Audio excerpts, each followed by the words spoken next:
Praise the Lord. கர்த்தருடைய மகா பரிசுத்த நாமத்திற்கு ஸ்தோத்திரமும் துதியும் கனமும் மகிமையும் என்றென்னைக்கும் உண்டாவதாக. அருள்நாதர் ஆண்டவர் இயேசு கிறிஸ்துவின் உயிர்த்தெழுந்த மகிமையான திருநாமத்தினாலே இந்த நிகழ்வை பார்க்கிற தேவாதி தேவனுடைய பிள்ளைகளாகி உங்கள் அனைவரையும் நிறைவான சந்தோஷத்தோடு கூட இந்த நிகழ்வுக்கு வாழ்த்துகிறோம், வரவேற்கிறோம். பிதாவாகிய தேவனாலும் குமாரன இயேசு கிறிஸ்துவினாலும் உங்களுக்கு கிருபையும் சமாதானமும் பெருகட்டும் என்று சொல்லி உங்களை வாழ்த்துகிறோம். ஆண்டவருடைய ஆசீர்வாதம் உங்களை உங்கள் சந்ததிகளையும் வழி நடத்துவதாக. எனக்கு அன்பான தேவனுடைய பிள்ளைகளே, கடந்த செய்தியாக கடந்த வாரத்தில் நம்ம தியானித்த வேத வசனம் பிலிப்பியர்கள் நிருபத்தில் 4ஆம் அதிகாரம் 5வது வசனம் இல்லையா? அதாவது உங்கள் சாந்த குணம் எல்லா மனிதனுக்கும் தெரிந்திருப்பதாக அப்படின்னு சொல்லி தியானித்தோம். ஆனால் இந்த பிலிப்பியர்கள் எழுதின புஸ்தகத்தை மறுபடியும் தியானித்து பார்க்கும்போது அருமையான இந்த மூத்த ஊழியராகிய பவுலடிகள் சிறைச்சாலையில் இருக்கும்போது இந்த பிலிப்பு பட்டணத்தின் மேல் இருக்கிற சபையின் மேல் அவர் வைத்த ஒரு ஆழமான அன்பின் அடிப்படையில் அதில் ஆலோசனை சொல்லியிருப்பதை நம்ம பார்க்க முடியும். ஏன்னா நம்ம எல்லாருக்கும் தெரியும், அப்போஸ்தலர் நடபடிகளின் புஸ்தகத்தில் 16ஆம் அதிகாரத்தில் அங்கே பவுல் பேசி கொண்டிருக்கும் போது லீதியாள் என்கிற ஒரு பெண்ணுடைய இருதயத்தை கர்த்தர் திறந்தார் என்று சொல்லி பார்க்கிறோம். அவர் அந்த கடை வீதிகளிலே ஆண்டவருடைய ஊழியத்தை செய்யும்போது அந்த குறி சொல்கிற ஆவி நிறைந்திருந்த ஒரு பெண்ணுக்குள் இருந்த பிசாசு அலறி ஓடி அவள் மீட்கப்பட்டு அந்த பெண் ரட்சிக்கப்பட்டு தேவனுடைய ரட்சிப்பை சுதந்திரித்தவளாய் மாறினாள் என்று சொல்லி நாம் வேத புஸ்தகத்தில் வாசிக்கிறோம். அது மட்டுமல்ல, சிறைச்சாலையில் நடு இரவிலே பவுலும் அருமையான அவருடைய கூட இருந்த சீலாவும் துதித்து பாடின போது அந்த சிறைச்சாலையின் அஸ்திபாரங்கள் அசைந்தது முதலாக அந்த சிறைச்சாலையில் தலைவனும் அவனுடைய குடும்பமும் அந்த இரவிலே ரட்சிக்கப்பட்டு அந்த இரவிலே அவர்கள் ஞானஸ்நானம் பெற்று கர்த்தர் இயேசு கிறிஸ்துவை தெய்வம் என்று விசுவாசித்து அவர்களும் சபையில் அங்கத்தினர் ஆனார்கள். இது நமக்கு வெளியரங்கமாக தெரியுது. ஆனால் இன்னும் அந்த சிறைச்சாலையில் அந்த இரவில் எத்தனை கைதிகள் எத்தனை அதிகாரிகள் ரட்சிக்கப்பட்டிருப்பார்கள் என்பது நமக்கு தெரியாது. ஆனால் ஒன்று மட்டும் தெரியும், அது மிகப்பெரிய இயற்கைக்கு அப்பாற்பட்ட ஒரு அற்புதமாக இருந்தபடியினால திரளான ஜனங்கள் அந்த இரவில் ஆண்டவரை சொந்த தெய்வமாக ஏற்றுக்கொண்டிருக்க வேண்டும். ஏனென்றால் பவுலும் சீலாவும் தேவனை துதித்து பாடினார்கள் என்று சொல்லி தான் வேதம் சொல்லுகிறது இல்லையா?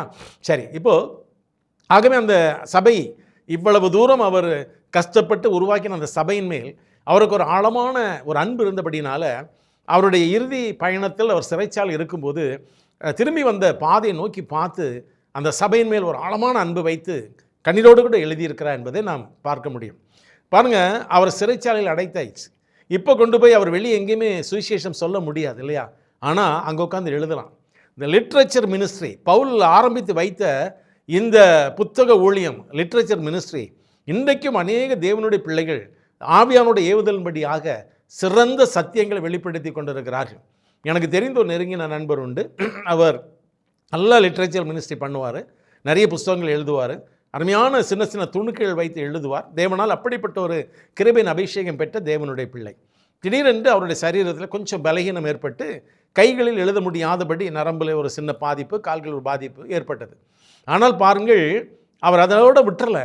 உடனே அவர் அந்த புத்தகம் ஊழியத்தை லிட்ரேச்சர் மினிஸ்ட்ரியை அவர் இன்னொரு உதவியாளரை வைத்து இவர் சொல்ல சொல்ல சொல்ல அந்த உதவியாளர் எழுதி எழுதி எழுதி அந்த ஊழியத்தை, ஒருவேளை சில காலங்கள் அவர் இப்போல்லாம் வெளியே போய் பிரசங்கம் பண்ணுறாரு, வெளியே போக முடியாத சூழ்நிலையில் வீட்டுக்குள் பலகீனமாக இருந்த நேரத்திலும் இந்த புத்தகம் எழுதுவதை அவர் விடவே இல்லை. அவர் சொல்லிக்கிட்டே இருப்பார், இன்னொருத்தர் எழுதிக்கிட்டே இருப்பார்.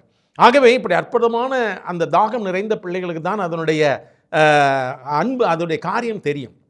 ஆகவே இந்த நாளிலும் பெரியமா அந்த காரியத்தை பார்க்கும்போது பவுலும் கூட வெளியே சென்று பிரசங்கிக்க முடியாத நேரத்தில் சிறைச்சாலைக்குள்ளே இருந்தே அவருடைய புத்தக ஊழியத்தை செய்தார். அதனால் அந்த சபையின் மீது ஆழமான ஒரு அக்கறை. ஆகவே அந்த வசனத்தை தொடர்ந்து தியானிக்கும் போது இந்த நாளிலும் பார்த்தீர்கள் என்றால் அதே பிலிப்பியர் 4ஆம் அதிகாரம் 4ஆம் வசனம் நமக்கு நல்லா தெரியும். கர்த்தருக்குள் எப்பொழுதும் சந்தோஷமாக இருங்கள், சந்தோஷமாக இருங்கள் என்று மறுபடியும் சொல்கிறேன். நல்லா கவனிங்க, சந்தோஷமாக இருங்கள் என்பது வேற, சந்தோஷமாக இருங்க அதை நீங்கள் வேதத்தில் வாசித்து பார்க்கும்போது 1 தெசலோனிக்கேயர் 5ஆம் அதிகாரம் 16ஆம் வசனத்திலையும் எப்பொழுதும் சந்தோஷமாக இருங்கள் என்று சொல்லி அங்கேயும் தெசலோனிக்க சபையும் சொல்கிறேன். ஆனால் இதில் மிக முக்கியமான ஒரு காரியம் என்ன? கர்த்தருக்குள் ரிஜாய்ஸ் இன் த லார்ட். அது மிக முக்கியம். கர்த்தருக்குள் நீங்கள் சந்தோஷமாக இருங்கள் என்று உங்கள் மறுபடியும் சொல்கிறேன் என்று சொல்லி சொல்கிறார். இது கர்த்தருக்குள் இருக்கிறவர்களுக்கு மாத்திரமே இருக்கக்கூடிய சந்தோஷம். அதாவது பவுலடிகளுடைய வாழ்க்கையில் கூட பிலிப்பியர் 3ஆம் அதிகாரத்தில் 9ஆம் வசனத்தில் கடைசி வார்த்தை, பிலிப்பியர் 3:9 கடைசி வார்த்தை, கிறிஸ்துவுக்குள் இருக்கிறவன் என்று காணப்படும்படிக்கு அவர் சொல்கிறாரு, எல்லாவற்றையும் அற்பமும் குப்பையுமாக விட்டுவிட்டேன், நான் கிறிஸ்துவுக்குள் இருக்கிறேன் என்பதை நான் காணும்படியாக. ஆகவே அந்த கிறிஸ்துவுக்குள் இருக்கிறவர்களுக்கு தான் இது புரியும், இந்த சந்தோஷம் புரியும், மற்றவர்களுக்கு புரியாது, உலக மனிதர்களுக்கு புரியாது. ஆகவே இந்த சந்தோஷமானது உலகம் தரக்கூடிய சந்தோஷம் அல்ல. நல்ல கவனிங்க, இது ஒரு விசுவாசிக்கு, ஒரு தேவனுடைய பிள்ளைக்கு, இயேசுவின் அன்பை ருசித்த ஒரு பிள்ளைக்கு இருக்க வேண்டிய நிரந்தரமான நித்தியமான ஒரு சந்தோஷத்தை தருகிறார். உலகத்தின் எந்த சந்தோஷமும் தற்காலிகமானது. அது ஒருவேளை ஒரு மனிதனுக்குள் நல்ல வசதியாய் வாழ்ந்திருக்கலாம், நல்ல செல்வாக்கோடு இருந்திருக்கலாம், பொருள் செல்வங்கள் பணங்கள் எல்லாம் இருந்திருக்கலாம். ஆனால் அந்த எல்லா சந்தோஷமும் உலகத்தில் அனுபவித்த இந்த உலக பிரகாரம் சந்தோஷம் எல்லாம் அந்த சவப்பெட்டிக்குள் வைத்தவனை அடக்கம் பண்ணும்போது அதோடு கூட முடிந்துவிடும். ஆனால் இந்த பவுல் சொல்லக்கூடிய இந்த கர்த்தருக்குள் இருக்கிற சந்தோஷம் இருக்கிறதே, இந்த சந்தோஷம் இந்த சரீரமானது அடக்கம் பண்ணப்பட்டாலும் இந்த சந்தோஷம் அந்த சரீரத்தை நித்திய மோட்சத்தில் கொண்டு சேர்க்க வரையிலும் இருக்கக்கூடிய அந்த சந்தோஷம்தான் கர்த்தருக்குள் சந்தோஷம். ஆக அந்த கர்த்தருக்குள் இருக்கக்கூடிய சந்தோஷத்தை நாம் இன்றைக்கு தியானிக்க கர்த்தர் நமக்கு உதவி செய்வாராக. பிரியமான ஆண்டவருடைய பிள்ளைகளே, உலகத்தில் பார்த்தீங்கன்னா மனிதர்களுக்கு எவ்வளவு வந்தாலும் பத்தாது, திரும்ப திரும்ப சந்தோஷம். ஒருவேளை பல கோடிகள் கடன் வாங்கி அவர்களுக்கு உடனே வங்கி பேங்க்கில் உங்கள் லோனெல்லாம் கேன்சல் ஆகிட்டு சொன்னால் ஒரு பெரிய சந்தோஷம். அது சந்தோஷம் அதோட விட நிற்காது. இன்னும் எந்த பேங்க்கில் கோடியாக வாங்கி யாராவது நம்முடைய லோனை கேன்சல் பண்ண மாட்டானா? எத்தனை கோடி வந்தாலும் அவர்களுக்கு பத்தாது, எத்தனை பேங்க்கு கேன்சல் பண்ணாலும் அவங்களுக்கு பத்தாது. இதெல்லாம் எங்கே கொண்டு போகிறோன்னு தெரியாது அவங்களுக்கு. இதெல்லாம் ஒரு சந்தோஷத்தை கொடுக்கிறது. ஆனால் இதை பார்த்து நீங்கள் சங்கீதங்களின் புஸ்தகத்தில் 73ஆம் சங்கீதத்தை, ஒரு அருமையான ஒரு சங்கீதம், 73ஆம் சங்கீதம், அதில் நம்ம கிட்டத்தட்ட 73ஆம் சங்கீதத்தில் 3-12 வரை நான் வாசித்து பார்க்கும்போது, சங்கீதம் 73 அதில் 3வது வசனத்திலிருந்து 12வது வசனம் கீழே வாசித்து பாருங்கள். அதில் விசேஷமாக 7வது வசனம் சொல்லுது, அவர்கள் கண்கள் கொழுப்பினால் எடுப்பாய் பார்க்கிறது, அவள் இருதயம் விரும்புவதிலும் அதிகமாய் நடந்தேறுகிறது என்று சொல்லி நிறைய சொல்கிறார். அந்த 3வது வசனம் 73 3-12 வரைக்கும் வாசித்து பாருங்கள். இந்த உலகத்தின் சந்தோஷத்திற்காக மனிதன் படு பிரயாசம் நிறைய இருக்குது, பிரசங்கிலெல்லாம் நிறைய இருக்குது. ஆனால் இது ஒரு காரியத்துக்காக நான் சொல்கிறேன், இப்படி இருக்கிறது இல்லையா? ஆகவே இவை எல்லாம் உலக சந்தோஷம். பிரியமான ஆண்டவருடைய பிள்ளைகளே, இந்த கர்த்தருக்குள் இருக்கக்கூடிய சந்தோஷம் இதுவல்ல. நீங்கள் வேதம் சொல்லுகிறது, வேதத்தில் நம் 4வது சங்கீதத்தில் 7வது வசனத்தை வாசித்து பாருங்கள். சங்கீதம் 4 வசனம் 7 வாசித்து பார்க்கும்போது அங்கே சங்கீதக்காரனாகி தாவீது இவ்விதமாக சொல்கிற ஒரு வார்த்தையை நான் வேதத்தில் வாசிக்க முடியும். சங்கீதம் 4ஆம் சங்கீதம் 7வது வசனத்தில், அவர்களுக்கு தானியமும் திராட்சரசமும் பெருகியிருந்த காலத்தில் சந்தோஷத்தை பார்க்கிலும் அதிக சந்தோஷத்தை எனக்கு தந்தீர். அந்த தானியமும் திராட்சரசமும் என்பது வெல்த், அவருடைய செல்வம், அவருடைய செல்வத்தின் பெருக்கங்கள். அவர்களுக்கு தானியமும் திராட்சரசமும் பெருகின காலத்தில் இருக்கிற சந்தோஷத்தை விட கர்த்தருக்குள் இருக்கக்கூடிய சந்தோஷம் மிகப்பெரிய சந்தோஷம் என்று அந்த இடத்துல சொல்கிறார். மனிதனுக்கு எவ்வளவு செல்வாக்கள் இருந்தாலும் அதை விட தேவனே நீ தரக்கூடிய உமக்குள் இருக்கக்கூடிய ஒரு சந்தோஷம் தான் மிகப்பெரிய சந்தோஷம் இல்லையா? இதே காரியத்தை நல்லா கவனித்து பாருங்கள். கிறிஸ்துவின் அன்பை ருசித்தபடியினால ஆபகுக் தீர்க்கதரிசி சொல்லக்கூடிய ஒரு காரியம் மிக அற்புதமாக இருக்கும் இல்லையா? ஆபகுக் தீர்க்கதரிசியின் புஸ்தகத்தை எடுத்து அவருடைய 3வது அதிகாரத்துக்குள் வருகிறோம். 17-18 இந்த 2 வசனங்களை வாசித்து பாருங்கள். உலக சந்தோஷத்தை குறித்து அவர் சொல்கிறார். உலகத்தில் சந்தோஷம் என்ன சொல்கிறாரு? அத்திமரம் துளிர் விடாமல் போனாலும், திராட்சை செடியில் பழம் உண்டாகாமல் போனாலும், ஒலிவ மரத்தின் பலன் அற்று போனாலும், வயல்களில் தானியங்கள் விளையாமல் போனாலும், கிடையில் ஆட்டு மந்தைகள் முதலற்று போனாலும், தொழுவத்தில் மாடு இல்லாமல் போனாலும். நல்ல கவனிங்க, இதெல்லாம் உலக ஆசீர்வாதங்கள். சொல்கிறாரு, நான் கர்த்தருக்குள் மகிழ்ச்சியாக இருப்பேன். என்ன ஒரு அற்புதமான ஒரு தொடர்பு பார்த்தீங்களா? ஆபகுக்கும் பிலிப்பியர் 4:4 எப்படி ஒரு கனெக்ஷன் பரிசுத்தம் வச்சிருக்காரு பார்த்தீங்களா? ரசித்திருக்கீங்களா? இதெல்லாம் ருசித்திருக்கிறீங்களா? பிரியமான ஆண்டவர்கள் சொல்கிறார் பாருங்க, அப்படி ஒன்றுமே உலகத்தில் எனக்கு இல்லாமல் போனாலும் கர்த்தருக்குள் மகிழ்ச்சியாக இருப்பேன், என் ரட்சிப்பின் தேவனுக்குள் நான் களி கூறுவேன் அப்படின்னு ஒன்றுமே இல்லைனாலும் சரி. ஆனால் ஆண்டவரை ஏற்றுக்கொண்டேன், தெய்வமாக ஏற்றுக்கொண்டேன், நான் ஆண்டவருடைய பிள்ளையை மாறிட்டேன், இனிமேல் எனக்கு ஒன்றுமே இல்லைனாலும் நான் கர்த்தருக்குள் சந்தோஷமாக இருப்பேன். பவுல் அப்படி தான் இருந்தார். இப்படி நான் கர்த்தருக்குள், அதான் நம்ம 2 கொரிந்தியர் 5:17 சொல்லுது, இப்படி இருக்க ஒரு கிறிஸ்துவுக்குள் இருந்தால் புது சிருஷ்டியாக இருக்கிறான், பழையவைகள் ஒளிந்து போயின. அந்த உலக ஆசீர்வாதங்கள், பழையவள் அந்த உலகத்தின் மேல் உள்ள ஈர்ப்பு சக்திகள், உலகத்தின் மேலுள்ள இச்சைகள், உலகத்தின் மேலுள்ள ஒரு அட்ராக்ஷன், இதெல்லாம் ஒளிந்து போயின. ஒரு புது சிருஷ்டி. ஒன்றுமே இல்லைனாலும் நான் கர்த்தருக்குள் சந்தோஷமாக இருப்பேன், என் தேவனுக்குள் களி கூறுவேன். எவ்வளோ அற்புதமான ஒரு விசுவாச வாழ்க்கை, கிறிஸ்தவ வாழ்க்கை குறித்து சொல்லப்படுகிறது பாருங்க. ஏன்னா இன்றைக்கி நிறைய பேர் இதை புரிந்து கொள்வதில்லை, நிறைய பேர் இதை ஏற்றுக்கொள்வதற்கு தடுமாறுறாங்க. ஏன்னா பிரியமான ஆண்டவருடைய பிள்ளைகள் இன்றைக்கி அநேக செய்திகள் ஒருவேளை 2 தீமோத்தேயு 4 சொல்வதை போல கடைசி காலங்களிலே அவர்கள் தங்களுடைய சுய இச்சைக்கேற்ற போதல் ஏற்படுத்தி கொண்டு அவர் செவி திணவுள்ளாகி இச்சைக்கேற்ற போதல் ஏற்படுத்தி கொண்டு சத்தியத்தை விட்டு விலகி கட்டுக்கதைக்கு சாய்ந்து போகும் காலங்கள் வரும். வெறும் கட்டுக்கதை. இங்கே ஒருத்தர் ஆண்டவர் ஏற்றுக்கொண்டார், ஒரு பணக்காரர் ஆகிட்டார். இங்கே ஒருத்தர் ஆண்டவர் ஏற்றுக்கொண்டார், அவருக்கு பெரிய ப்ரமோஷன் கிடைச்சிது. இப்படிப்பட்ட நிறைய கதைகளை சொல்லி சொல்லி சொல்லி இந்த செழிப்பு உபதேசங்கள், நடனங்கள், கூத்துகள் இவையெல்லாம் இந்த கிறிஸ்தவத்துக்குள் நுழைந்து விட்டபடினால இந்த ஒன்றுமே இல்லைனாலும் கர்த்தருக்குள்ளே சந்தோஷமாக இரு, நான் அதை எப்படிங்க இருக்க முடியும்? ஆனால் அதுதான் உண்மை. அப்படிப்பட்டவன் தான் கிறிஸ்துவுக்குள் இருக்கிறான் என்பது பொருள். நீங்கள் நன்றாக அதை புரிந்து கொள்ள வேண்டும். கிறிஸ்துவுக்குள் இருக்கிறவன் உலகத்தில் ஒன்றுமே இல்லை என்று சொன்னாலும் அவன் சந்தோஷமாக இருப்பான். அதான் கர்த்தருக்குள் சந்தோஷமாக இருங்கள். ஏன், எப்படி அவர்களால் சந்தோஷமாக இருக்க முடியும்? அதே நான் சொல்லித்தரணும் இல்லையா உங்களுக்கு? அதே சொல்லித்தரணும். ஒன்றுமே இல்லைனாலும் எப்படி சந்தோஷமாக இருக்க முடியும்? நிறைய காரியங்கள் இருந்தாலும் இந்த நேரத்திற்கு ஏற்றவாறு ஒரு 3 காரியங்கள் உங்களுக்கு நான் சொல்ல ஆசைப்படுகிறேன். 3 காரியங்கள். நான் ஏற்கனவே சொன்னதை போல உலகத்தில் எந்த சந்தோஷமும் அந்த மனிதன் மரித்து அவனை சவப்பெட்டிக்குள் வைத்து கல்லறையில் வைத்து அடக்கம் பண்ணும்போது எல்லா சந்தோஷமும் அடக்கம் பண்ணப்பட்டு விடும். ஆனால் கிறிஸ்துவுக்குள் இருக்கக்கூடிய இந்த சந்தோஷங்கள் அது அடக்கம் பண்ணப்பட முடியாத சந்தோஷங்கள், உலகத்தாரால் எடுத்துக்கொள்ள முடியாத சந்தோஷங்கள், கர்த்தர் ஒருவரே கொடுக்கக்கூடிய சந்தோஷம். உலகத்தின் ஆஸ்தி சொத்துகள் அல்ல, தேவன் மாத்திரமே கொடுக்கக்கூடிய சந்தோஷம். அதில் முதல் சந்தோஷம் என்ன? சங்கீதங்களின் புஸ்தகத்தில் 51வது சங்கீதத்தில் 12வது வசனத்தை நான் வாசித்து பார்க்கும்போது அங்கே அருமையான தாவீது பாவம் செய்த பிறகு அவர் ஒரு அருமையான காரியத்தை சொல்கிறார். நல்லா கவனித்து பாருங்க. சங்கீதம் 51:12 நம்முடைய இரட்சணியத்தின் சந்தோஷத்தை திரும்பவும் எனக்கு தந்து உற்சாகமான ஆவி என்னை தாங்கும்படி செய்யும். தி ஜாய் ஆஃப் சால்வேஷன். இன்றைக்கி இயேசு கிறிஸ்துவினால் ரத்தத்தினால் கழுவப்பட்டு இல்லையா, வேதம் சொல்வதை போல நான் வேதத்தில் வாசிக்கிறோம். எபேசியர் 2ஆம் அதிகாரம் 8வது வசனத்தில் கிருபையினாலே விசுவாசத்தை கொண்டு ரட்சிக்கப்பட்டீர்கள், இது உங்களால் உண்டானதில்லை, தேவனுடைய ஈவுன்னு என்ன தெரியுமா? ஒரு பிச்சை போடுற மாதிரி. ஒன்றுக்கும் உதவாதவன் உனக்கு அவர் இலவசமாக ஒரு பெரிய கிருபை தந்திருக்கிறார். அதான் சால்வேஷன். ஏனெனில் அவர் தன் ஜனத்தின் பாவங்களை நீக்கி அவர்களை ரட்சிப்பார். அது பாவத்திலிருந்து தூக்கி எடுப்பார். இது நீங்கள் எந்த புண்ணிய தளத்துக்கு போனாலும் கிடைக்காது. எவ்வளவு தூரம் ஒன்று உடலை வருத்தி நடைப்பயணங்கள் போய் என்ன பண்ணாலும் கிடைக்காது. இருக்கிற இடத்துல பாவங்களை மறைக்கிறன் வாழ்வடைய மாட்டான், அறிக்கை செய்து விட்டு விடுகிறான், இரக்கம் பெறுவான்ற வசனத்தின்படி ஆக இந்த இரட்சணியத்தின் சந்தோஷம் ஏற்கனவே தாவீதுக்குள் இருந்தது. பாவம் செய்தார், அந்த சந்தோஷம் போய்விட்டது. இப்போ அவர் சொல்கிறார், ஆண்டவரே அந்த இரட்சணியத்தின் சந்தோஷத்தை எனக்கு திரும்பவும் தந்து அந்த உற்சாகம் எனக்குள் இருந்த ஆவியினுடைய ஒரு உற்சாகத்தை எனக்கு மறுபடியும் தாரும் என்று சொல்கிறார். இந்த சால்வேஷன், ஜாய் ஆஃப் சால்வேஷன், அதை போல ஒரு சந்தோஷம் இந்த உலகத்தில் இல்லை. பாவி ஒருவன் ரட்சிக்கப்பட்டு விட்டானால், விசேஷமாக ஒரு புறஜாதியில் வருகிற ஜனங்கள், ஐயோ என் பாவம் என் சாபமெல்லாம் இயேசு சிலுவையில் சுமந்து தீர்த்துட்டான்னு சொன்னோன்னே அவங்க எவ்வளோ சந்தோஷமே ஆண்டவர் ஏற்றுக்கொள்கிறார் தெரியுமா? இல்லையா? அதே காரியத்தை சங்கீதம் 51:12 வாசித்தோம் இல்லையா? ஏசாயா தீர்க்கதரிசியின் புஸ்தகத்தில் 61ஆம் அதிகாரம் அந்த 10வது வசனத்தை வாசித்து பார்க்கும்போது அங்கே ஏசாயா விதமாக சொல்கிறாரு, கர்த்தருக்குள் பூரிப்பாய் மகிழ்கிறேன், என் தேவனுக்குள் என் ஆத்துமா களி கொண்டிருக்கிறது. மணவாளன் ஆபரணத்தினாலே தன்னை அலங்கரித்துக் கொள்கிறதற்கும் மணவாட்டின் நகைகளினால் தன்னை அலங்கரித்துக் கொள்கிறதற்கும் ஒப்பாக அவர் ரட்சிப்பின் வஸ்திரத்தை எனக்கு உடுத்தி நீதியின் சால்வை எனக்கு தரித்தார்.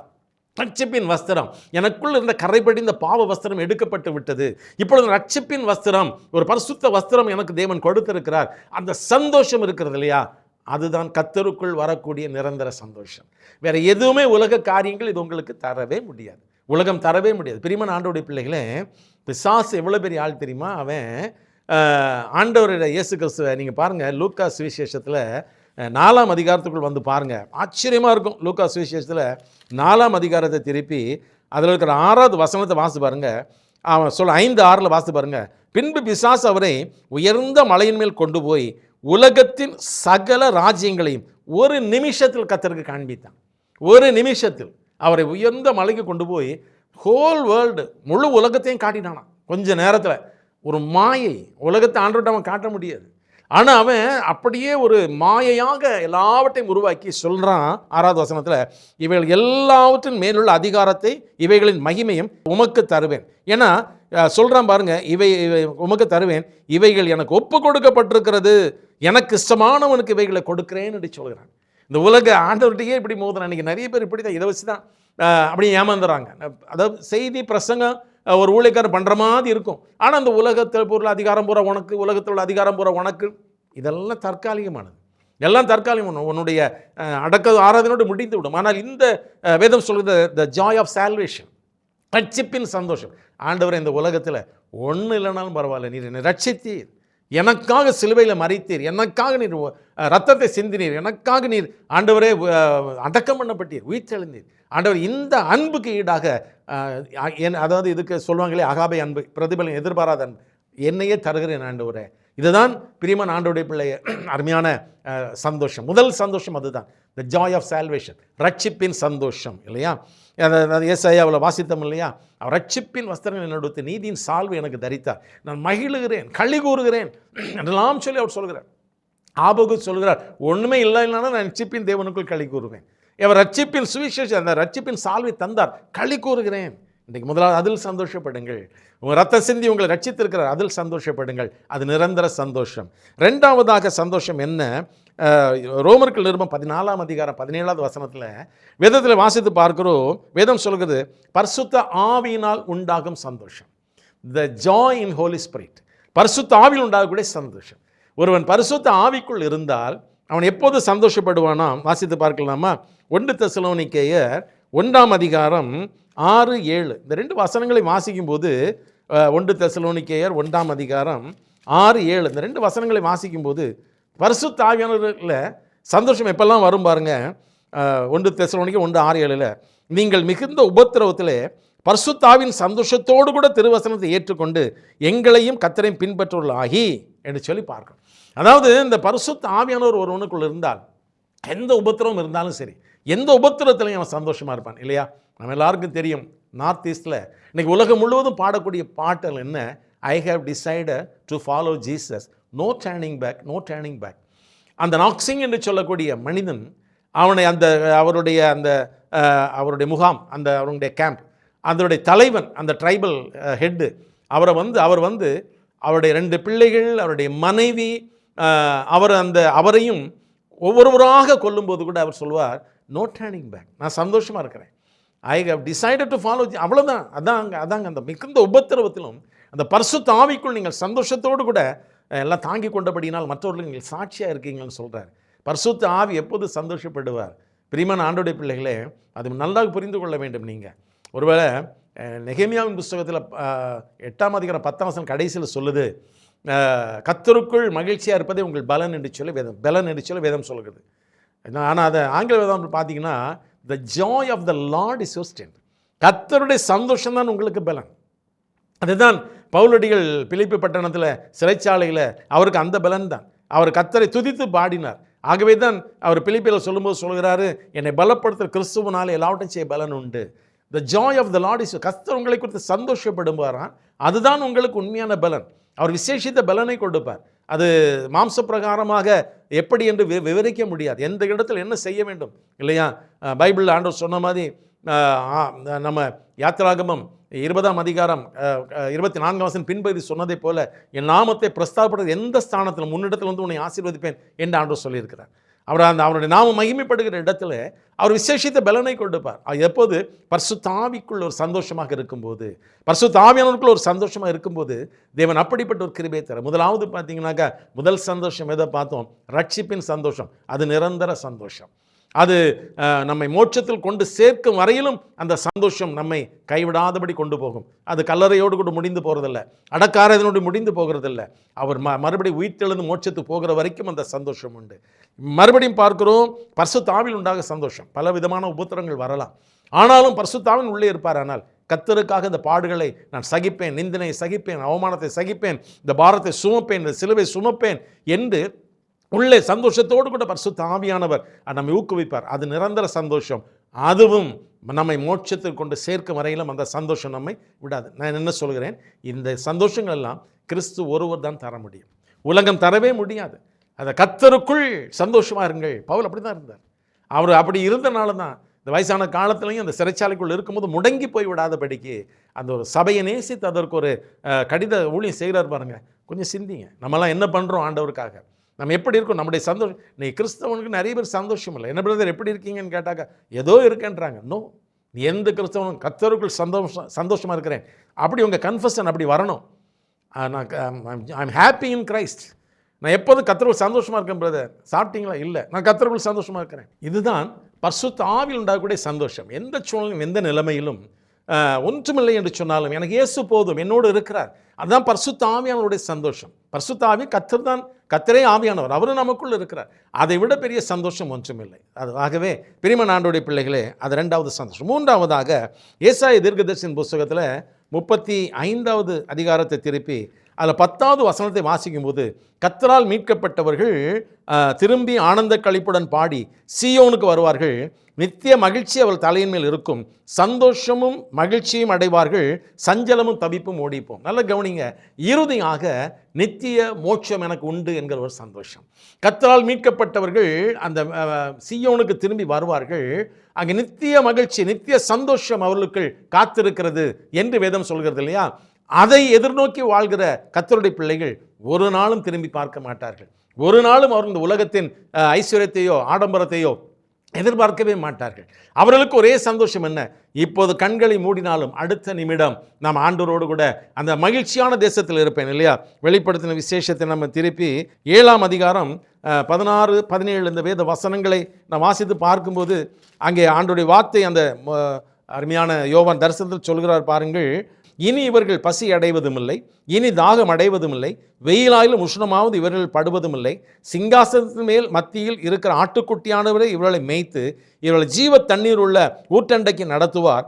தேவன் தாமே இவருடைய கண்ணீர் யாவையும் துடைப்பார். ஒரு காலம் இருக்கிறது, நித்திய மகிழ்ச்சியின் காலம் ஒன்று இருக்கிறது. அதே வெளிப்படுத்தின விசேஷம் 21ஆம் அதிகாரம் 4வது வசனத்தை வாசித்து பார்க்கும்போது கூட அந்த வார்த்தை சொல்கிறது, இவ்விதமாக சொல்கிறது, அவர்களுக்கு அவள் கண்ணீர் யாவையும் தேவன் துடைப்பார்.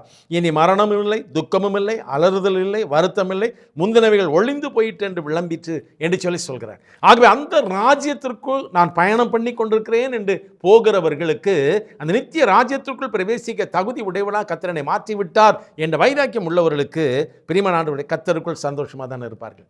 அவர் உலக பிரகாரமான சந்தோஷத்தை எதிர்பார்க்க மாட்டார்கள். கர்த்தருக்குள் உள்ள சந்தோஷம். அதைத்தான் பவுல் அந்த சிறைச்சாலை எழுதுகிறார், கர்த்தருக்குள் சந்தோஷமா இருங்கள், சந்தோஷம் மறுபடியும் சொல்கிறேன். இது ரொம்ப முக்கியமான ஒரு சத்தியம்.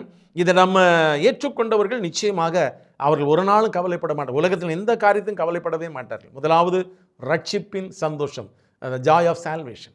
2வதாக நம்ம வாசிக்கிறோம் பரிசுத்த ஆவியானவருடைய தரக்கூடிய சந்தோஷம். எந்த வேதனை, நோவு, பிரச்சனை, பாடுகள் வந்தாலும் சந்தோஷம் குறையவே குறையாது ஆவியானவர் உள்ளே இருக்கும்போது இல்லையா? அப்போஸ்தலர் எல்லாரும் அப்படி தான் சந்தோஷமாக இருந்தார்கள். பிரியமான ஆண்டவருடைய பிள்ளைகளே, அடுத்த கடைசியாக பார்க்கும்போது பரலோகம் எனக்கு உண்டு என்கிற ஒரு சந்தோஷம். இந்த 3 சந்தோஷங்களும் கொடுக்கிறவர் ஆண்டவராகிய இயேசு கிறிஸ்து. அதான் கிறிஸ்துவுக்குள் சந்தோஷமாக இருங்கள்னு சொல்கிறார். இந்த 3 சந்தோஷங்களையும் ஒரு நாளும் யாரும் அடக்கம் பண்ண முடியாது, அதை மேல் மண்ணை போட்டு மூடிடவே முடியாது. இந்த 3 சந்தோஷங்களும் உங்களை நித்திய ஜீவன் வரைக்கும் அழைத்து செல்லக்கூடியது. இந்த சந்தோஷத்தை தேவன் தரும்படியாக தேவ சமூகத்தில் நம்ம கேட்போம், இந்த சந்தோஷத்தோடு கூட வாழ்வோம். நான் சொன்னதை போல் எப்பவும் நீங்கள் என்ன சொல்லணும், யாராவது பிரதர் எப்படி நீங்கள் கேட்டிங்கன்னா, கர்த்தருக்குள் சந்தோஷமாக இருக்கிறேன், கர்த்தருக்குள் நன்றாக இருக்கேன் என்று சொல்லி நல்ல கன்ஃபஸ், நல்ல வார்த்தைகளை நீங்கள் வெளிப்படுத்தி சந்தோஷமாக இருங்க. கர்த்தர் உங்களை ஆசீர்வதிப்பார். நாம் ஜெபிக்கலாம். நல்ல தகப்பனே, நம்ம நன்றியோடு துதிக்கிறோம், ஸ்தோத்திரிக்கிறோம். இந்த நல்ல நாளிலும் கூட தேவரீர் எங்களுக்கு கற்றுத்தந்த இந்த நல்ல சத்திய வார்த்தைக்காக நாங்கள் நன்றி செலுத்துகிறோம். ஆண்டவரே, கர்த்தருக்குள் என்கிற அந்த வார்த்தை மிக ஆழமானது. பவுலடிகள் நான் கர்த்தருக்குள் இருக்கிறவன் என்று நான் அறிந்து கொள்ளும்படியாக என்று அவர் சொல்கிறார். ஆகவே நாங்களும் கர்த்தருக்குள் வாழ்ந்து சந்தோஷமாக இருக்க, இந்த உலக பிரகாரமான சந்தோஷம் எல்லாம் தற்காலிகமானது என்பதை நாங்கள் அறிந்து ஆண்டவர் அவற்றின் மேல் சந்தோஷப்படுவதை விட கர்த்தருக்குள் இருக்கக்கூடிய ரட்சிப்பின் சந்தோஷம், பரிசுத்தாவின் சந்தோஷம், நித்திய ஜீவ சந்தோஷம், இந்த 3 சந்தோஷங்களை நாங்கள் எப்போதும் எங்களுக்குள்ளாக உறுதியாக ஏற்றுக்கொண்டு உமக்குள்ளாக நாங்கள் ஆண்டவர் நிலைத்திருக்க கிருபை தாரும். இந்த அருமையான வார்த்தைகளை கேட்ட அன்பு பிள்ளைகளுக்கு தேவரீர் இந்த சந்தோஷத்தை அளவில்லாமல் கொடுப்பீராக, நிறைவாய் கொடுப்பீராக. கவலைப்படாதிருங்கள், எந்த சூழ்நிலையிலும் நான் உங்களோடு கூட இருந்து உங்களை சந்தோஷப்படுத்துவேன் என்கிற ஒரு உறுதிமொழியை கொடுத்து ஆசீர்வதிக்கும்படி ஜெபிக்கிறேன். தகப்பனே, உலக தேவைகள் அவசியம்தான், உலகத்தில் உள்ள ஆசீர்வாதங்கள் அவசியம்தான். அவை எல்லாவற்றையும் கர்த்தர் கிருபையாய் அந்த பிள்ளைகளுடைய குறைகளை நிறைவாக்கத்தக்கதாக நீர் கொடுத்து ஆசீர்வதிக்க நான் கேட்கிறேன். ஆனாலும் அவை எல்லாவற்றையும் விட ஆண்டவரே, நீர் தரக்கூடிய கிறிஸ்துக்கள் சந்தோஷம் முக்கியமானது என்பதை அவர்கள் தொடர்ந்து சிந்தித்து செயல்பட கிருபை தாரும். தொடர்ந்து எங்களை ரட்சித்துக்கொள்ளும், ஏற்றுக்கொள்ளும், வழி நடத்தும். இயேசு கிறிஸ்து மூலமாக இந்த நாளின் நல்ல ஆலோசனைக்காக நன்றி செலுத்துகிறோம் ஜீவனுள்ள நல்ல பிதாவே.